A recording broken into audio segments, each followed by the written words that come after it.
You guys, this is a little crazy. We are live today with Jennifer Lezak. Did I pronounce that right? Yes, you did. IBCLC. Yes. I'm going live in two places. We're on Facebook and we're on Instagram.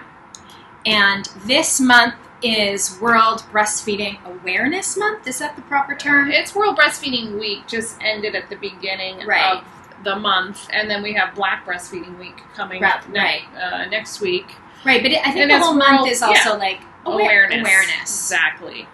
But we can talk about breastfeeding anytime, really, because moms are always having babies. That's true. Yeah, they certainly are. So we're here with Jennifer Lezak, and we are going to talk about breastfeeding. And I am going to do my best to read any questions in the comments. We might be doing a little bit of this because I've got two cameras going. Yes. Hi, everybody over on Instagram, and here we are on Facebook. So why don't we just jump in? Can you tell us a little bit about your background? Yes. I am a lactation consultant. I think this will be like my 10th year. Wow. Yeah, since I made the move into the breastfeeding world. Amazing. I have two boys. One turned 10 last week and the other one is 7. Okay. I breastfed them both. I have worked at most hospitals here in LA at this point. And I also have my own private practice, so I go to people's houses and help them breastfeed, in their homes. Actually, that's another... I'm going to start actually with that question. Is when should a new mom ask for help? I mean, I think preparing yourself before the baby comes is always a good idea. So I do recommend taking a prenatal breastfeeding class. Okay. Most hospitals here in Los Angeles offer, usually free of charge, a breastfeeding class, which I totally recommend doing. If that's not for you or you want something more intimate, there's a lot of places in LA where you can hire someone one-on-one. I teach an in-home lactation class. Oh, cool. So I could come to your house and teach it with you and your partner. Or there's smaller places like Loom or... like birth education centers. Birth education centers in where LA. You could come, and it's a smaller group, more intimate class too. Okay.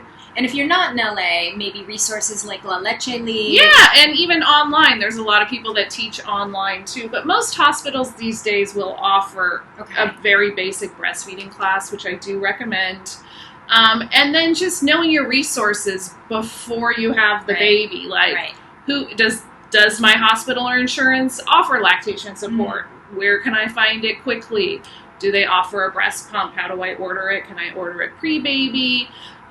If I'm looking for in-home support, who are those people that are recommended in the community that you live in? Just so, you don't want to be at 4 a.m. I get plenty of emails that it's like, ooh, this came in at 3 a.m. And, you're desperate at night. Like, who can I find? Yeah. Try not to put yourself in that position. Right. You may not need help. You may be like the rare person that comes out and is like, oh, what's all the fuss about? This is easy. Right. But know those resources, because you might even just have simple questions like, how do I know things are going well? Right. I did, and from my experience, I took a class here in LA. We have the pump station. Yeah. So that's where I took my too. Yeah, cool. Yeah. So I took a class at the pump station, but of course, as soon as I gave birth, promptly forgot everything. Yeah, exactly. And then went back to the pump station with my daughter to get help. One-on-one help. Yeah. And, breastfeeding classes, while we try to cover a lot, we don't cover everything, and everyone's experience is unique. And so a lot of people are like, well, I took a class and, they just made it seem like the baby was going to come out and latch on, and it's not going that way for me. And I'm like, those are best case scenarios, but in reality, things come up, and that's what lactation consultants are for. To help you troubleshoot. So maybe before you even go to the hospital, maybe having a couple calls into some lactation consultants that maybe you could have an appointment with when you get home, sort of thing. Yeah, people call me all the time and say, I'm going to give birth in September. I just wanted to reach out and see if you'll be around and if I can call you. And I'm like, you can call me anytime. I'm happy to chat. So get your meal train together and call your lactation consultant. Find your support group before baby. Yeah, for sure. So talk a little bit about the importance of skin to skin. Okay, well, as you know, your baby's in the womb while you're pregnant. Right. It's, dark in there. It's pretty loud. Baby can hear your heartbeat. Mm-hmm. I mean, they hear the ambient noises around, like music you play, you and your partner's voices. Oh, wow. That's what they're used to hearing since their conception, basically. Right. So that's all they know. Yeah. When they come out, it's usually like pretty abrupt. Startling. Like it couldn't be more different, right? Right. With light, different noises. It's cold, and so putting your baby here, ideally right after they're born, and even continuing that on, right? This is their safe place. This is like their neutral. They can hear your heartbeat. They feel your warmth. Aren't there also, speaking of warmth, I got it, lymph nodes that women have that can help regulate baby's temperature? Absolutely, yeah. Your body helps regulate their blood sugar levels, their body temperature. Like Skintoskin is like, it's amazing. It's like their reset button, like on a computer. Right. It's like, put them here. Yeah. They're gonna calm down. You're gonna calm down. Yeah. Like this is as close as they're gonna be to being back in the womb. Mm-hmm. So that is the best place for them. Okay. Yeah. And how early, I mean, I know that's not your main, but how early do you encourage skin to skin? I mean, if everything went well in your birth, ideally your baby will come out and be placed right on your chest. Right. Like, especially if you're doing like a hospital birth, many, tests that they need to run on the baby or, while they're working on you down there or wherever they are, they can do that with your baby on you. And if for some reason you need to be separated from your baby, your partner can do skin to skin. Exactly. Yeah. So as soon as you can, and it's, medically available to you, definitely there's no too soon for skin to skin. And we also, of course, since we're Ergobaby, we do have wraps that moms and dads, both partners can use to keep baby, skin to skin. Absolutely. And skin to skin is like mom or dad is naked. Yep. And baby just has a diaper. Exactly. And then, usually we'll put like a band around or blankets to tuck in. Ergobaby has the Aura wrap. We also have a new carrier coming out in September. I know we were going to look at it before we started. You have to show me after. We will show you after. We can't show you guys yet, though. No. September 5th. Nice. Okay, great. What about some common questions that new moms might have? Like, does breastfeeding hurt? That is always a question I get. And I think many people are told if you're doing it right, it won't hurt. I agree that if you're doing it right, it won't hurt really bad. Right. But in the beginning, best case scenario, you're probably going to be sore. Mm-hmm. You're going to be really sensitive, tender, maybe a little reddened. That's all normal. Cracking and bleeding happens, not so normal. There's usually a cause behind it. But normal sensitivity, tenderness, your shirt rubs you, you're kind of like, ouch. Yeah, those are all normal. Usually for the first couple weeks, you're going to feel like hypersensitive to your nipples because you haven't had someone, sucking on them for so long. Days after days. Things you would want to look for, it's sore, but I'm doing okay. You want your nipple to come out looking like it did going in the baby's mouth. It might be longer because baby stretched it, but you still have that nice rounded tip. Like you're not unlatching baby and your nipple's looking deformed. Right. It's not smashed like a pancake or looking like a new tube of lipstick. Got it. So if you take baby off, look at your nipple. Does it look normal shaped? Maybe a little longer? Then you probably have a good latch. Okay. But if you're taking baby off and your nipple's looking like it's smashed with a line, we call that a compression stripe, or like a diagonal. Right. It's probably something to do with the baby's latch. They're not getting on deep enough. Maybe you need some help with positioning and latching better. And that might be a time to call an IBCLC or lactation consultant. Absolutely. Okay. Actually, another question I just thought of as you were talking is, I know for myself and other moms, how often should you be breastfeeding? And talk about cluster feeding. Okay. So you're going to breastfeed your baby anytime they want to eat. So on demand. Yeah, on demand. But in the beginning, babies are really sleepy. So we definitely give you guidelines to follow for those first few weeks. Yeah. We say, want to feed a minimum of 8 times. Okay. A minimum of 8 times. In 24 hours. In 24 hours. Got it. And, if it's been longer than 3 hours, start waking your baby up. Okay. So we do teach that. Okay. Most breastfeeding classes will say, you're going to feed your baby every 3 hours. You want to aim for a good, 20 minutes on each side. Right. And I think that's kind of where maybe we fail because that's your minimum. So people, I think, in their minds think, my baby's going to come out. I'm going to feed him like 20 minutes here, 20 minutes here. Then I'm going to swaddle them up and lay them down, and they're going to go to sleep for 3 hours. Then I'm going to wake, and then there's 20 minutes here, 20 minutes here. Then I'm going to swaddle them, and then they're going to go to sleep. Not so much. That never, I don't know what planet that's happening on, but 8 is your minimum. In reality, it's more like 14, 16 times, I mean, I literally remember just those first few weeks. You're just like carrying your baby. Well, just sitting in the bed and had all my, I had a station, with like your my water bottle and my nursing pillow. I didn't grab an Ergobaby nursing pillow, but the other nice thing about nursing pillows, I remember I could slide, once my daughter was done, I'd slide her over and I'd kind of prop a book here. Totally. Yeah. But I mean... But I was there for hours. Yeah, I always say, days. You expect that you're holding your baby. Yeah. I would say 20 out of every 24 hours. And when I tell people that, they're like, what? What are you saying? Yeah. I'm like... Which is why a baby carrier, again, can come in handy. Absolutely. Your baby doesn't want to be down in their crib. They want to be right next to you. Right exactly. Yeah. So, I mean, I think those are misconceptions. I think I got off your topic, which was how often do we feed the baby? Anytime the baby's hungry. Yeah. Right. So which is more than what you may be told in a class. Yes. Like your minimum is 8.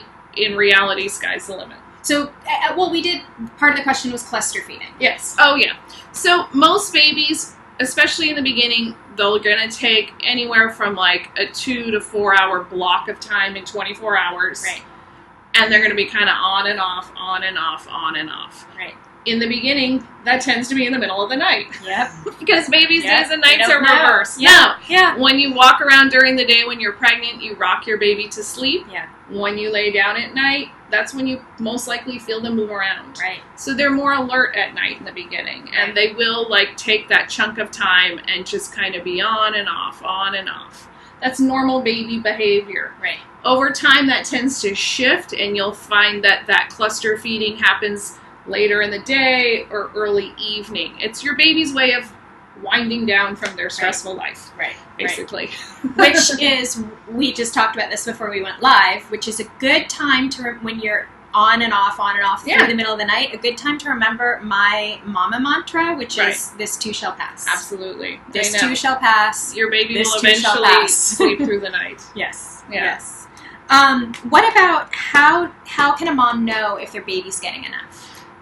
Well, in the beginning, we definitely, like I said, like to give you guidelines. Right. So the first few days, your breasts might not feel full, and you're kind of like, is anything going in this baby? Right. Like, how do I know they're eating? Right. Because we know what's coming out the bottom. Right. Exactly. So in the beginning, we count the number of voids and stools, or pees and poops, that babies have. And there's a minimum amount that we want to see the baby having per day of life. So like day 1, 1 pee, 1 poop, and it goes like that until about day 6 or 7. Mm-hmm. Then it stays there. Okay. We concern ourselves a lot with the urine than the stool because we know the baby's getting hydrated. Right. Right. Okay. So, if your baby's pooping and peeing, gaining weight, looking satisfied when they're done, you're doing good. Right. Once your milk starts increasing and your breasts feel full, obviously they're going to feel full. Right. Your baby's going to eat. You'll probably hear them swallowing, and your breast is going to feel softer when you're done. So it's like, okay, something went into this baby. Right, exactly. But those are like the main ways to know your baby's getting enough. They seem satisfied when they're done. They're pooping and peeing the right amount. Your breast feels softer when they're finished eating, and baby's gaining weight well. So if they're not gaining weight, you go to your doctor. Yeah. How would you then suggest some tips for increasing milk supply? Yeah, if it's a milk supply issue, there's different things we can do. Every scenario is different, right? But, there's herbs that you can take that help increase milk supply, extra stimulation at the breast with, maybe breastfeeding and incorporating and pumping, for a limited amount of time. Right. It's not a long-term plan to breastfeed, pump, and supplement a baby. You'll burn out pretty quickly. Right. So, if that's a situation you find yourself in, I suggest working with a lactation consultant that can track your progress and constantly be changing your plan of care, because, what you started out with on Monday is going to be totally different than on Friday, and you need to adjust accordingly with that. So if that happens, then definitely getting some help from a lactation consultant is a good idea. Yeah, or like your pediatrician, someone that's going to monitor your baby's progress. And, lactation consultants can do like pre and post weight feeding. So we can see what a baby takes in at the breast. Yeah. I remember doing that. Yeah, which gives you it can be a heartbreak or super satisfying depending on your outcome. Yeah. But, it's kind of wild. You just need, scales don't lie, so you got to know what your baby's eating at the breast and figure out why my milk supply is good, but my baby's not taking in milk, or my milk supply is low. Different things come up. And the other thing I've heard come up and is tongue tie. Yes. Talk about that. What is that?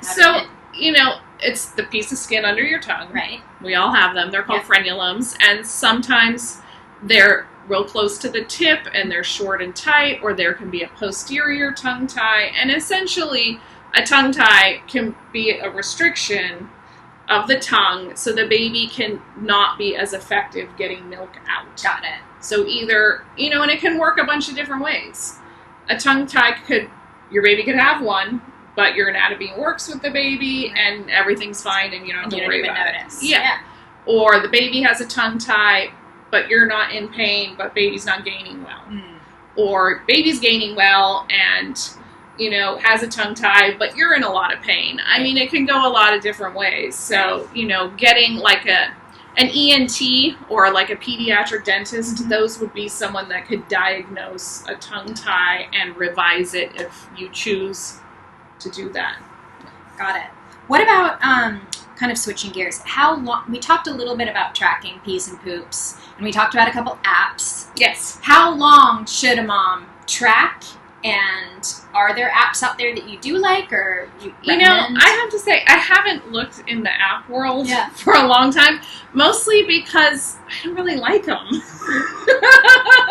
I feel like you got to trust your instincts. Exactly. Right? Exactly. I do think writing it down, maybe I'm too old, I guess. I write everything on paper.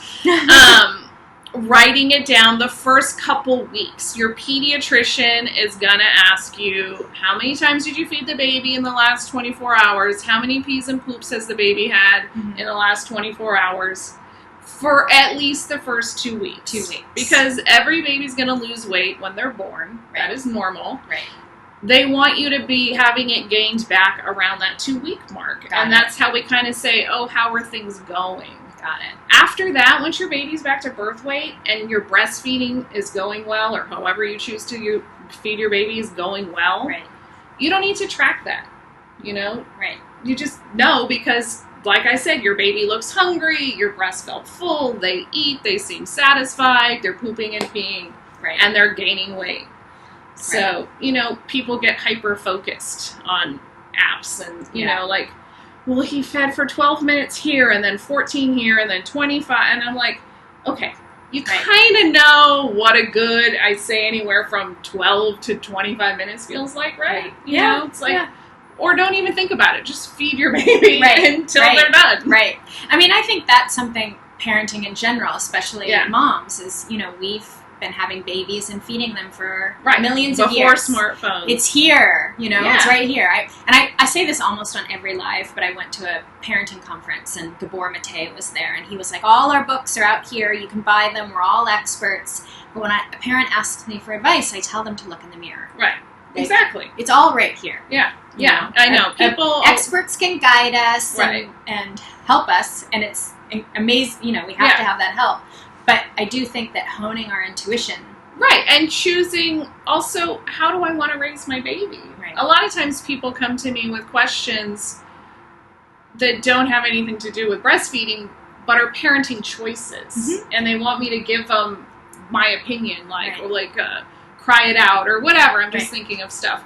Like, well, what should I do? And I say, well, that's your choice as a parent. Right. Like, you get to choose how you raise your baby. Like, I don't have your answer. And I don't, it's up to you. Yeah. Yeah. And it's up to, I mean, it's also that whole thing of like, does that resound for me in my heart? Exactly. Like, is that something? And I've had so many parents that like went into parenting. Yeah. With like, oh, I would never be someone that sleeps with my baby. I would never do this. I'm never going to do that. And I don't want to breastfeed or whatever, And you choose what you want. I have no agenda with you. Right.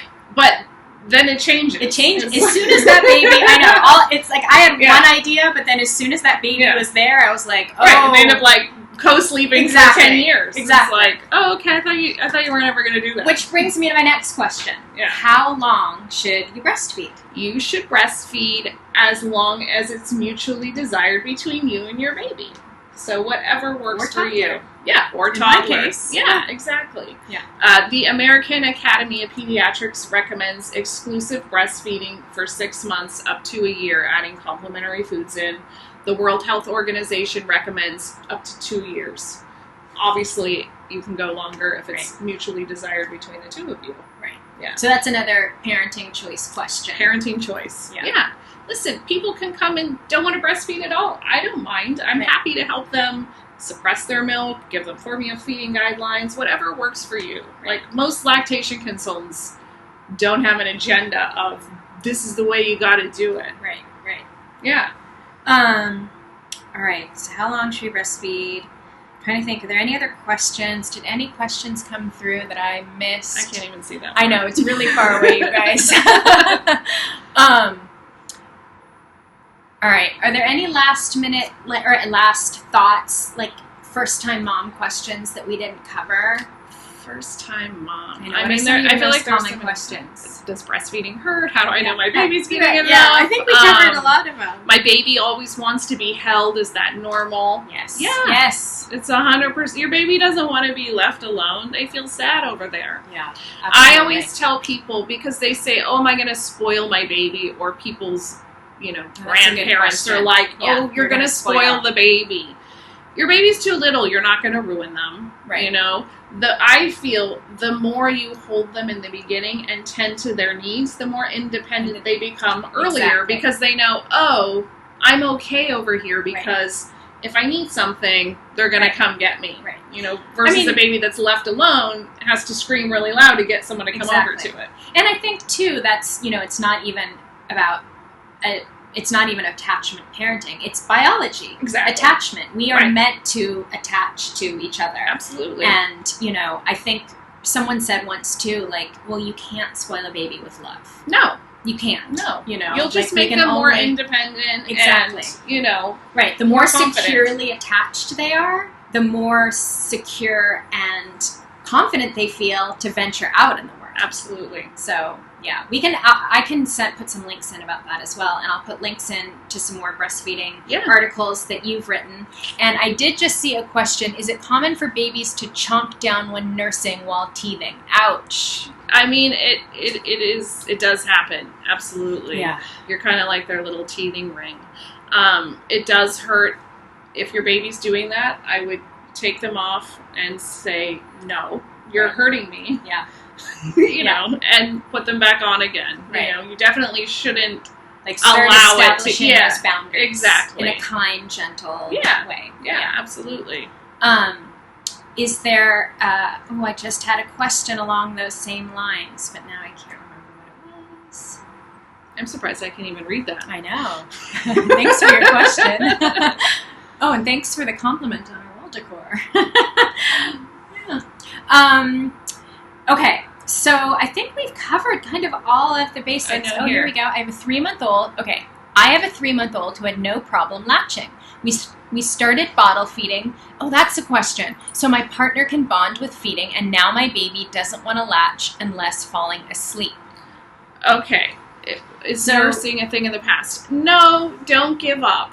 But I would say once baby starts getting the majority of a bottle during a 24-hour period versus the breast, you do run the risk of them getting what we call flow preference. Okay. Right? Bottle's really easy. It comes out and, they come here and they got to work for it. So I would not give up, but I would take some time, if you have it, to really refocus on breastfeeding. Lots of skin to skin, catching the baby before they're really hungry. Right. Like rooting? Is that? Yeah, or it's been a few hours. Right. She's probably going to wake up and want to eat. Yeah. Let me get situated. Let me get the baby over to me before she's hangry. Right. When she's sleepy, not really hungry, are good times to try. If you need to feed her a little bit of a bottle to take her edge of hunger away and then bring her back to the breast, those are all good ways to get her back on the breast. Which brings up another question. My daughter actually never took the bottle. Right. So what's your recommendation? What's your recommendation for when to introduce the bottle? Yeah. And I've heard the term nipple confusion. Is that different than flow preference? Well, here's what I think. There's no confusion. Okay. Your baby knows what a bottle is and what your nipple is. Okay. To me, I feel as though it's flow preference. Got it. Okay. Because a bottle, you barely have to touch it and milk delivers, right? There's no, let me suck for 20 or 30 seconds before that flow comes. Exactly. Right. So they get flow preference. Got it. It gets easier. I suggest most people will say between 4 to 6, I've even heard up to 8 weeks to wait to introduce a bottle. My opinion is if things are going well around 2 weeks, you're fine to introduce a bottle. 1 to 2 a day is good. Right. You start giving the majority, your baby could get flow preferenced to a bottle. Yeah, so be mindful of it. If you don't want to give a bottle for whatever reason, that's fine. Right. I do recommend teaching your baby to take a bottle. Yeah. Because to me, things come up in life, and if your baby won't take a bottle, it's very stressful on the baby, the mother, and who's ever watching that baby when the mother's not available. Right. So I recommend always teaching your baby. You can give one every few days so they stay used to it. You don't have to give it every day. Right. But, you could, who knows, get stuck in traffic. Right. Want to go out to dinner. Right. Or who knows, things come up and you might need to be separated, and it can be stressful. Yeah. So if everything's going well, about 2 weeks. Anywhere from 2 to 4 weeks, you're good to introduce a bottle. Okay. Yeah. See another question. My baby is almost 3 months old and still very colicky. I've been told I have a forceful letdown and this has caused gas in my baby. I'm not sure how to help him. He gets very fussy, something at the breast. Maybe she said sometimes. Yeah. I don't know. But I've also heard that with colicky having the, what's the word, vertical latch. Yeah, more upright, like a laid back baby's like head this is here. Yeah. Legs straddling your leg and leaning back so that the gravity helps your milk flow slow down. If you really have a forceful letdown or an oversupply, working with a lactation consultant to tame that can be helpful. Okay. Babies are gassy. They are uncomfortable. Yeah. Usually around that 3-month mark is when they do start growing out of it. So you might find, over the next few weeks, your baby is going to be a lot more calm. Right. I also, I've heard people recommend, you can nurse in most of our carriers. Yeah, absolutely. And so and I have a video, we can put it in there, especially once baby's about 3 months old, because that way they're vertical and they're nursing and they're sitting up so that when they're nursing, they're able to, the digestion helps rather than going this way. Yeah, and also, it's your gravity's helping slow your milk flow down too. So I'll put a link in there for nursing in the carrier. But that I've heard has helped with colicky babies and nursing is doing the vertical upright nursing. Yeah, and even holding your baby upright after you're done feeding them. Is it too late to teach a 1-year-old to drink out of a bottle?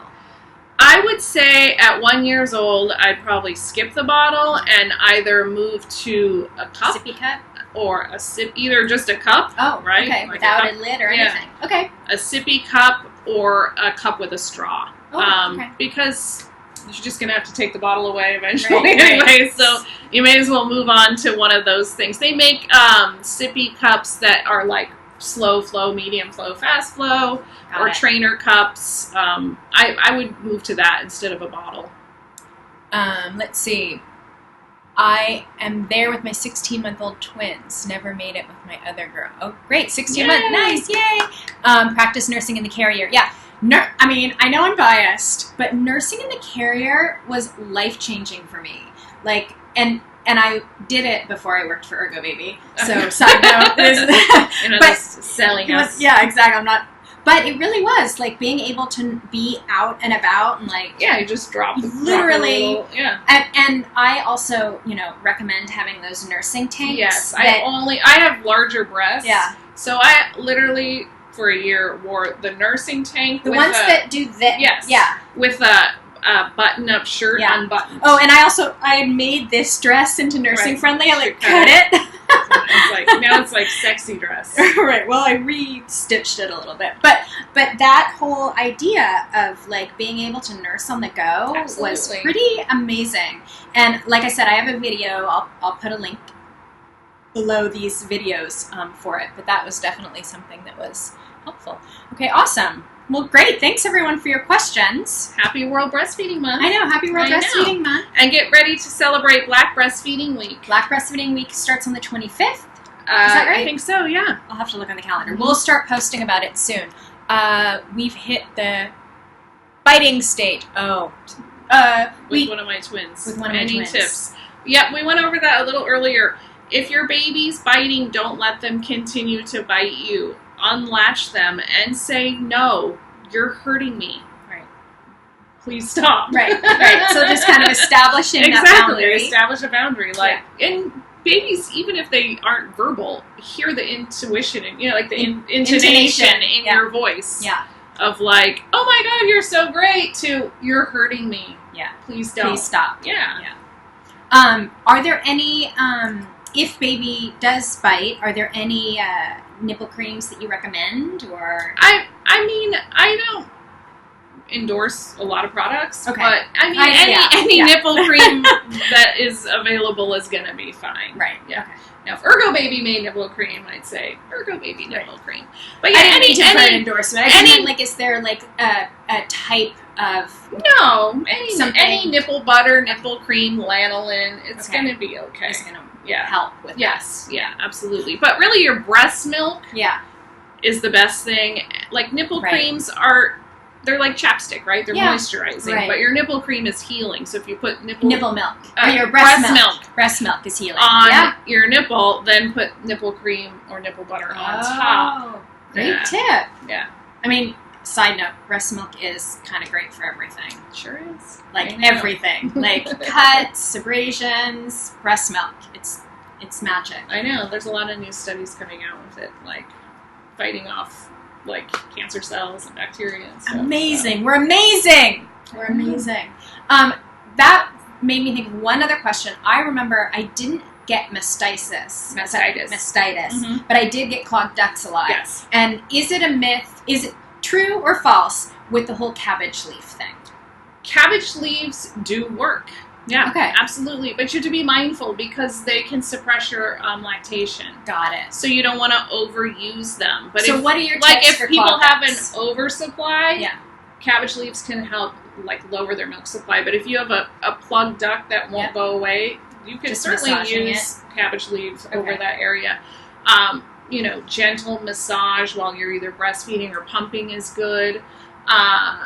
What else? The shower, hot shower, warm shower, express in the shower. Yeah, exactly. But if you have a persistent plugged duct that won't go away, you might want to call like a medical professional or a lactation consultant because it could either turn into a breast infection like mastitis or it could abscess, and you certainly don't want that.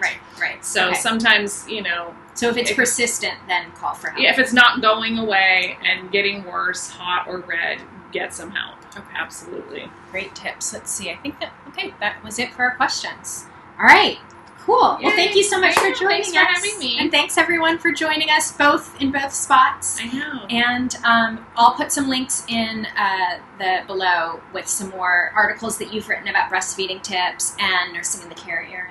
And we'll do more. Yeah, for sure. Absolutely. Awesome. All right, thanks. Bye. Bye.